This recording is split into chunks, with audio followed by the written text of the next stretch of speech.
వాళ్ళ కోసం అంత తప్పించిపోవాలా? వాళ్ళకి ఎంత చేస్తున్నావు? ఎంతో చేస్తున్నావు. ఎన్ని ఇస్తున్నావు? వాళ్ళు కోరినవన్నీ ఇస్తున్నావు. డబ్బు మొత్తం ఇచ్చేస్తున్నావా? ఆస్తి కూడా మొత్తం ఇచ్చేస్తున్నావా? అయ్యో, నీ శరీరంలోని కిడ్నీలు కూడా ఇచ్చేయడం రెడీ అయిపోతున్నావా? అసలు ప్రపంచాన్ని వాళ్ళ పాదాల దగ్గర ఉంచుతావు అనుకుంటున్నావా?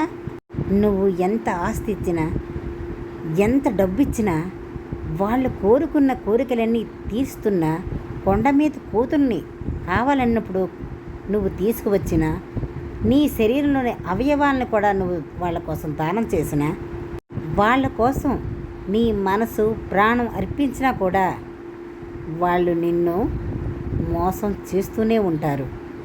వారు కృతజ్ఞులు, విశ్వాసం తెలియని వాళ్ళు. విశ్వాసం అంటే ఏంటో అస్సలు తెలియని వాళ్ళు, విశ్వాసం లేని వాళ్ళు. వాళ్ళు మూర్ఖులు. నిన్ను తప్పక మోసం చేస్తూనే ఉంటారు.